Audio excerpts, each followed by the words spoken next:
Hello friends, Technique മലയാളത്തിലേക്ക് വീണ്ടും സ്വാഗതം. ഇന്ന് നമ്മൾ അൺബോക്സിംഗ് ചെയ്യാൻ പോകുന്നത് വിവോൻ്റെ ഏറ്റവും പുതിയ എക്സ് സീരീസിലെ ഡിവൈസാണ്. X90 ആണ് നമ്മൾ അൺബോക്സ് ചെയ്യാൻ പോകുന്നത്. അപ്പോൾ X90 സീരീസിൽ 3 ഡിവൈസ് ഉണ്ട് actually. X90, X90 Pro, X90 Pro Plus. പക്ഷേ ഇന്ത്യയിൽ X90യും X90 Pro മാത്രമേ ലോഞ്ച് ചെയ്യുന്നുള്ളൂ. നമ്മുടെ കയ്യിലുള്ളത് X90, അതാണ് ബേസ് വേരിയൻ്റ് ആണ്. കോ എഞ്ചിനീയർഡ് വിത്ത് Zeiss നെയ്തിയതാണ്. അപ്പോൾ നമുക്ക് പെട്ടെന്ന് തന്നെ അൺബോക്സിങ്ങിലേക്ക് പോകാം. പക്ഷേ വിവോ എക്സ് സീരീസിൻ്റെ പ്രത്യേകത എന്ന് വെച്ചാൽ അത് ക്യാമറ സെൻട്രിക് സ്മാർട്ട് ഫോണാണ്. വളരെ മികച്ച ക്യാമറ സിസ്റ്റമാണ് ജനറലി വരാറ്. അപ്പോൾ ആ ഒരു ആസ്പെക്റ്റിലാണ് X90 സീരീസിൻ്റെ ഇമ്പോർട്ടൻസ്, അല്ലെങ്കിൽ പ്രീമിയം ഫ്ലാഗ്ഷിപ്പ് എക്സ്പീരിയൻസിനോടൊപ്പം തന്നെ ക്യാമറയ്ക്കും ഏറ്റവും അധികം മുൻതൂക്കം കൊടുത്ത ഒരു ഡിവൈസാണ് എക്സ് സീരീസ്. അപ്പോൾ നമുക്ക് പെട്ടെന്ന് തന്നെ അൺബോക്സിങ് തുടങ്ങാം. അപ്പോൾ കോ എഞ്ചിനീയർഡ് വിത്ത് Zeiss എഴുതിയതാണ്. ബോക്സിൻ്റെ ബാക്കിൽ കാര്യമായൊന്നും എഴുതിയിട്ടില്ല, കളർ എഴുതിയിട്ടുണ്ട്. ബ്രീസ് ബ്ലൂ എന്ന് പറഞ്ഞ കളറിൻ്റെ പേര്. സ്റ്റാർ വാല്യൂ 1.14 ഹെഡും 0.66 ബോഡി സാറും 12 GB റാമും 256 GB സ്റ്റോറേജുമാണ് വരുന്നത്. 8 GB റാമും 128 GB സ്റ്റോറേജ് വേരിയൻറ്റും അവൈലബിൾ ആണ്. അപ്പോൾ ഇതാണ് നമ്മൾ അൺബോക്സ് ചെയ്യാൻ പോകുന്ന ഡിവൈസ്. ഇതിൻ്റെ വില ഈ അൺബോക്സിങ് ചെയ്യേണ്ട സമയത്ത് നമുക്കറിയില്ല, എങ്കിലും 50,000 മുകളിലാവാനാണ് ചാൻസ്. അപ്പോൾ നമ്മൾ ബോക്സ് തുറന്നിരിക്കുകയാണ്. അപ്പോൾ ബോക്സിനകത്ത് വരുന്ന നമുക്ക് ഡിവൈസാണ്. ഇതൊന്ന് പുറത്തേക്ക് എടുക്കാം. ഡിവൈസിലേക്ക് വരാം. അതിന് മുമ്പായിട്ട് ബാക്കി എന്തൊക്കെയാണെന്ന് നോക്കാം. അപ്പോൾ ഇതിനകത്ത് നമുക്ക് കിട്ടുന്നത് ഒരു ചാർജിങ് ബ്രിക്കാണ്. 120 വാട്ട് അഡാപ്റ്ററാണ് കൊടുത്തിരിക്കുന്നത്. വിവോ ഫ്ലാഷ് ചാർജർ ഉണ്ടല്ലേ, 120 വാട്ടിന് ചെയ്യണം. ഈ ചാർജർ നമ്മൾ വിവോൻ്റെ പല ഡിവൈസസിലും കണ്ടിട്ടുണ്ട്. ഇത് നമുക്ക് കിട്ടുന്നത് ഇപ്പുറ സൈഡിൽ ഒരു USB Type-C charging and data syncing കേബിളാണ് കൊടുത്തിരിക്കുന്നത്. അപ്പോൾ ഇത്രയാണ് ബോക്സിനകത്ത് ഈ ബോക്സിനകത്ത് വരും. നമുക്ക് അടുത്ത ബോക്സിനകത്ത് എന്താ നോക്കാം. ഒരു സിം ഇജക്റ്റർ പിൻ കാണാം. പിന്നെ നമുക്ക് കിട്ടുന്നത് ഒരു പ്രോബ്ലി ഒരു കേസാണ്. അത് ഇതിനകത്ത് കൊടുത്തിരിക്കുന്ന ഒരു കേസാണ്.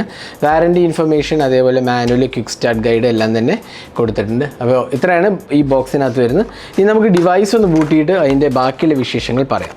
അപ്പോൾ നമ്മൾ ഫോൺ പുറത്തെടുത്തിരിക്കുകയാണ്. ഇതാണ് വിവോ X90. അപ്പോൾ നമുക്കൊരു സർക്കുലർ ലേ ഔട്ടാണ്. ഒരു ട്രിപ്പിൾ ക്യാമറ സെറ്റപ്പാണ്. 50 MP പ്രൈമറി ക്യാമറയും 2 12 MP ക്യാമറയാണ് വരുന്നത്. അതിലേക്ക് ഞാൻ വരാം. ഇവിടെ Zeiss ചെയ്യണം, LED ഫ്ലാഷ് ആണ്. പിന്നെ ഇവിടെ എക്സ്ട്രീം ഇമാജിനേഷൻ എന്ന് പറഞ്ഞ ഒരു ഗ്ലോസി പാനലുണ്ട്. ഇതൊരു മാറ്റ് ഫിനിഷാണ്, പക്ഷേ ഇവിടെ നടുക്കൊരു ഗ്ലോസി പാനലുണ്ട്. വിവോൻ്റെ ബ്രാൻഡിങ് ആണ്. അപ്പോൾ ഇതാണ് ഡിസൈൻ ലാംഗ്വേജ് പറയുന്നത്. ഇവിടെ നമുക്ക് പവർ ആൻഡ് വോളിയം കീസ് കാണാം. നല്ലൊരു മെറ്റൽ ചാസിയാണ് കൊടുത്തിരിക്കുന്നത്. ഇവിടെയും നമുക്കൊരു പോളിഷ്ഡ് ഫിനിഷ് കാണാം. താഴെ നമുക്ക് കിട്ടുന്നത് സിം ട്രേയും USB Type-C പോർട്ടും സ്പീക്കർ യൂണിറ്റുമാണ്. ഇവിടെ ഓപ്പണിങ്സോ സ്ലോട്ട്സോ ഒന്നും തന്നെ ഇല്ല. അപ്പോൾ നല്ലൊരു ഇൻഹാൻഡ് ഫീലാണ്. അറൗണ്ട് 200 grams എന്തോണ് വെയിറ്റ് വരുന്നത്. അതേപോലെ തന്നെ നമുക്ക് നല്ല ഒരു ഇൻഹാൻഡ് ഫീലാണ്. നല്ല ഒരു എന്താ പറയുക, കയ്യിൽ പിടിക്കുമ്പോൾ നല്ലൊരു ഇൻഹാൻഡ് ഫീൽ ഉണ്ട്. കേർവ് ഡിസ്പ്ലേ ആണ് വരുന്നത് ഫ്രണ്ടിൽ. അപ്പോൾ ഡിസ്പ്ലേൻ്റെ കാര്യം പറയുന്നത് നമുക്കിവിടെ കണ്ടില്ലേ, കേർവ്ഡ് ഡിസ്പ്ലേ ആണ് വരുന്നത്. ഡിസ്പ്ലേ റെസൊല്യൂഷനിൽ മാറ്റേണ്ട, അതിലേക്ക് ഞാൻ വരാം. അപ്പോൾ ഓവറോൾ ഡിസൈൻ ലാംഗ്വേജ് നോക്കുകയാണെങ്കിൽ എനിക്കൊന്ന് നല്ല ഒരു ഡിസൈൻ ലാംഗ്വേജ് ആണ്. ഈ ഒരു ലൈൻ എനിക്ക് അത്രയ്ക്കാണ്ട് ഇഷ്ടപ്പെട്ടില്ല, എങ്കിലും ഓവറോൾ ലുക്ക് ആൻഡ് ഫീൽ നല്ലതാണ്. ബാക്കി എല്ലാം കൊണ്ടും തന്നെ നല്ല ഇൻഹാൻഡ് ഫീലും ഈ ഡിവൈസ് ഓഫർ ചെയ്തിരിക്കുന്നത്. ഫുൾ മെറ്റൽ ബോഡിയാണ് കൊടുത്തിരിക്കുന്നത്. പിന്നെ ഇതിൻ്റെ തിക്നെസ്സിൻ്റെ കാര്യം പറയുന്നത് അറൗണ്ട് 8.48 mm ആണ്. അപ്പോൾ അത് അത്രയധികം തിക്നെസ് ഇല്ല, എന്നാൽ സ്ലിമ്മും അല്ല. നല്ല ഒരു ഇൻഹാൻഡ് ഫീൽ ഡെഫിനറ്റ്ലി ഉണ്ട്.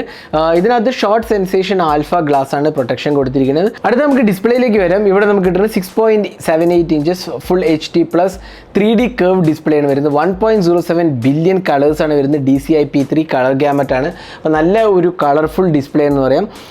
ഐ പ്രൊട്ടക്ഷൻ മോഡ് ഉണ്ട്. അതേപോലെ HDR10+ സപ്പോർട്ട് ഉണ്ട്. 120 Hz റിഫ്രഷ് റേറ്റ് ആണ്. 452 pixels per inch ആണ് വരുന്നത്. അതേപോലെ നമുക്കിവിടെ 1300 മാക്സിമം നിറ്റ്സ് ആണ് വരുന്നത്.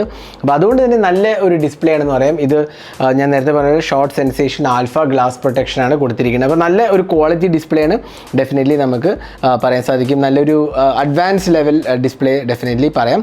അപ്പോൾ ഓവറോൾ ക്വാളിറ്റി നല്ലതാണ്. ഒരു കേർവ്ഡ് ഡിസ്പ്ലേ ആണ്, കണ്ടില്ലേ, സൈഡ്സ് കേർവ്ഡ് ആണ് വരുന്നത്.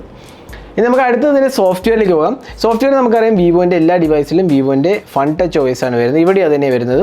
എബൌട്ട് സിസ്റ്റം എടുത്ത ഫൺ ടച്ച് OS വേർഷൻ എന്താ പറയുക 13 ആണ്. 3.05 GHz ഓക്ടോ കോഡ് Dimensity 9200 ചിപ്പാണ് വരുന്നത്. ആൻഡ്രോയിഡ് 13 ആണ് വരുന്നത്. ഇനി സോഫ്റ്റ്വെയറിൻ്റെ കാര്യം പറയുന്നത് നമുക്ക് റെഗുലർലി കിട്ടുന്ന എല്ലാ ഫീച്ചേഴ്സ് തന്നെ ഇവിടെ കിട്ടുന്നുണ്ട്. നമുക്ക് ഡിസ്പ്ലേ കസ്റ്റമൈസേഷൻ ഉണ്ട്. അതേപോലെ ഡൈനാമിക് എഫക്ട്സ് ഓപ്ഷൻ ഉണ്ട്. അതുകൊണ്ട് എൻഹാൻസ്മെൻറ്റ്സ് ഒരുപാടുണ്ട്. ആനിമേഷൻസ് ചേഞ്ച് ചെയ്യാം. അങ്ങനെ ഒരുപാട് ഫീച്ചേഴ്സ് ഉണ്ട്. കസ്റ്റമൈസേഷൻ തീം സപ്പോർട്ട് ഉണ്ട്. അൾട്രാ ഗെയിം മോഡ് ഓപ്ഷൻസ് ഉണ്ട്. അപ്പോൾ ഓവറോൾ നല്ല ഒരു എക്സ്പീരിയൻസ് ആണ്. ഇനി എന്താ പ്രീ ഇൻസ്റ്റാൾഡ് ആപ്സ് എന്ന് പറഞ്ഞാൽ കുറച്ച് പ്രീ ഇൻസ്റ്റാൾഡ് ആപ്സ് ഉണ്ട്. For example hot apps, hot games ഉണ്ട്, ഫോൺ പേ ഉണ്ട്. അങ്ങനെ കുറച്ച് ബേസിക് ആപ്സേ ഉള്ളൂ, എങ്കിലും അത് അൺഇൻസ്റ്റാൾ ചെയ്യാവുന്നതാണ്. ഹോട്ട് ആപ്സും ഹോട്ട് ഗെയിംസും ഒരു ലിങ്ക് മാത്രമാണ്, ആപ്സ് ഇൻസ്റ്റാൾഡ് അല്ല. പിന്നെ സെക്യൂരിറ്റി പാച്ചസും അപ്ഡേറ്റ്സ് എന്ന് പറഞ്ഞാൽ 3 years of Android updates four plus 3 years of security updates ആണ് വിവോ പ്രോമിസ് ചെയ്യുന്നത്. അപ്പോൾ അത് നല്ല ഒരു എക്സ്പീരിയൻസ് ആണ്, ഡെഫിനറ്റ്ലി പറയാം. 3 വർഷം നിങ്ങൾക്ക് അപ്ഡേറ്റ്സ് എല്ലാം കിട്ടുന്നതാണ്. ഇതിൻ്റെ പെർഫോമൻസിലേക്ക് പോകണമെങ്കിൽ ഇതിനകത്ത് മീഡിയടെക്കിൻ്റെ ഡിമെൻസിറ്റി ഒക്ടോകോർ പ്രോസസ്സറാണ് വരുന്നത്. അത് നല്ലൊരു പെർഫോമിംഗ് ചിപ്പാന്ന് പറയുന്നുണ്ട്. ആൻറ്റിറ്റ്യൂ സ്കോർ ഉണ്ട്, ഇതാണ് അതിൻ്റെ ആൻറ്റിറ്റ്യൂ സ്കോർ.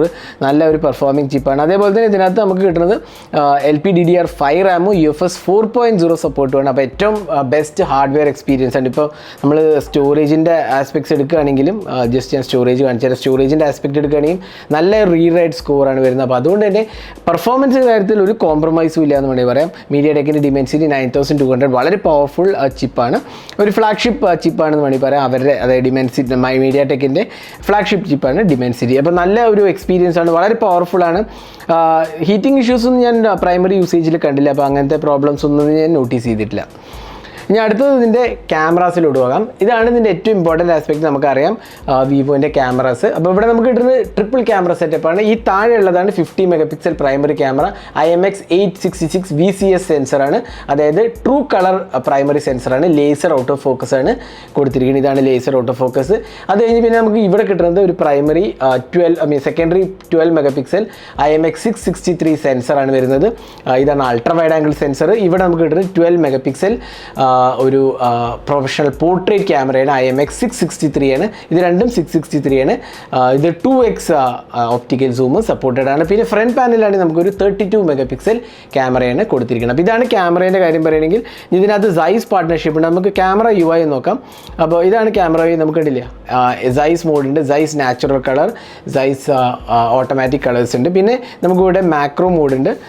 പിന്നെ പോർട്രേറ്റിൽ പോയി കഴിഞ്ഞാൽ നമുക്ക് ഒരുപാട് അഡീഷണൽ ഓപ്ഷൻസ് ഉണ്ട്. സ്റ്റൈൽസ് കണ്ടില്ലേ, Zeissൻ്റെ സിനിമാറ്റിക് മോഡ്, അതേപോലെ സോണാർ മോഡ്, ബയോട്ടാർ പോർട്രേറ്റ്, പ്ലാനാർ, അങ്ങനെ ഒരുപാട് Zeissൻ്റെ ഓപ്ഷൻസ് ഇതിനകത്ത് കൊടുത്തിട്ടുണ്ട്. അപ്പോൾ നമുക്കൊരു എന്താ പറയുക കിടിലൻ പോർട്രേറ്റ് എക്സ്പീരിയൻസ് ഒക്കെ ഇതിനകത്ത് നമുക്ക് എക്സ്പെക്ട് ചെയ്യാം.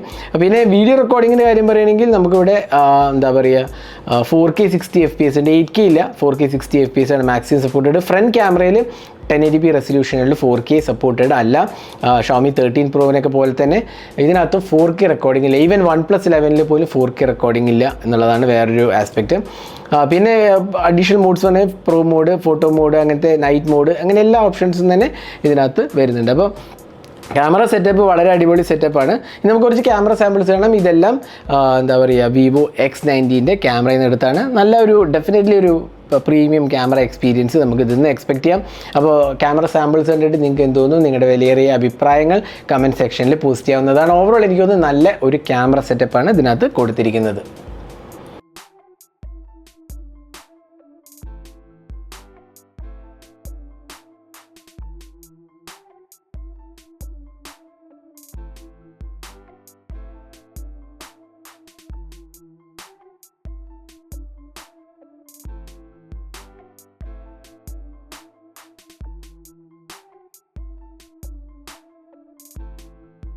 ഇനി അടുത്ത് നമുക്കിതിൻ്റെ ബാറ്ററിയിലോട്ട് പോകാം. ഇതിനകത്ത് 4810 mAh ബാറ്ററിയാണ് വരുന്നത്.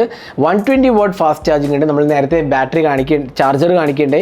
120 watt fast charge around less than half an അവറിനകത്ത് ചാർജ് ആവുന്നതാണ് എനിക്ക് തോന്നുന്നത്. Full charge 100%. 4810 mAh ബാറ്ററിയാണ് ഇതിനകത്ത് കൊടുത്തിരിക്കുന്നത്. അപ്പോൾ നല്ലൊരു ബാറ്ററി ലൈഫ് നമുക്ക് എക്സ്പെക്ട് ചെയ്യാമെങ്കിലും നമ്മൾ ടെസ്റ്റ് ചെയ്യാണ്ട് പറയാൻ പറ്റില്ല. ഞാൻ എക്സ്പെക്ട് ചെയ്യുന്ന മോർ ദാൻ എ ഡേ നമുക്ക് കിട്ടും എന്നുള്ളതാണ്. പ്രോബ്ലി ഒരു 5-6 hours ഒക്കെ സ്ക്രീൻ ഓൺ ടൈം കിട്ടേണ്ടതാണ്.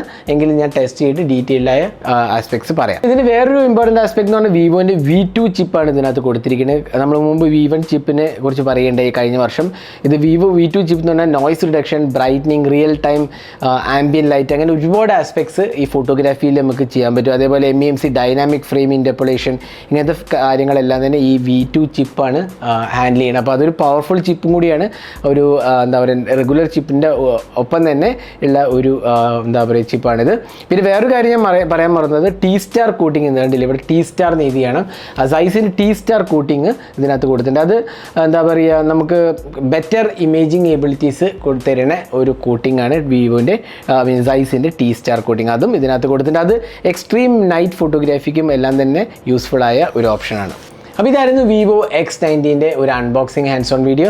അപ്പോൾ ഓവറോൾ ഈ ഡിവൈസ് നല്ലൊരു ഡിവൈസാണ്, പ്രീമിയം ഡിവൈസാണ്. ഇതിൻ്റെ പ്രൈസിങ് എനിക്കറിയില്ല, പ്രോബ്ലി 50,000 to 60,000 ഉള്ളിലായിരിക്കും എന്നാണ് എനിക്ക് തോന്നുന്നത് പ്രൈസിങ്. നമ്മൾ അൺബോക്സ് ചെയ്യുന്ന സമയത്ത് പ്രൈസ് അനൗൺസ് ചെയ്തില്ല, അതുകൊണ്ട് തന്നെ നമുക്ക് ഇതിനെക്കുറിച്ച് പറയാൻ പറ്റില്ല.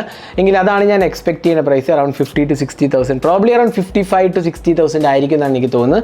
അപ്പോൾ ഈ ഡിവൈസിനെ കുറിച്ചുള്ള നിങ്ങളുടെ അഭിപ്രായങ്ങൾ കമൻറ്റ് സെക്ഷനിൽ പോസ്റ്റ് ചെയ്യാവുന്നതാണ്. നിങ്ങൾക്ക് എന്ത് തോന്നുന്നു, ഈ ഡിവൈസ് നല്ലതാണോ അതോ ഇത് വാല്യൂ ഫോർ മണി ആണോ എന്താണെന്നുള്ള നിങ്ങളുടെ അഭിപ്രായങ്ങൾ കമൻറ്റ് സെക്ഷനിൽ പോസ്റ്റ് ചെയ്യാം.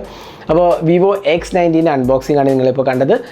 ഈ ചാനൽ സബ്സ്ക്രൈബ് ചെയ്യാൻ മറക്കരുത്. അതേപോലെ തന്നെ ബെല്ലൈക്കൂടെ ക്ലിക്ക് ചെയ്യുമ്പോൾ നിങ്ങൾക്ക് എല്ലാ വീഡിയോസിൻ്റെയും നോട്ടിഫിക്കേഷൻ കൂടെ ലഭിക്കുന്നതാണ്. അപ്പോൾ thanks for watching. Hope to see in our next video.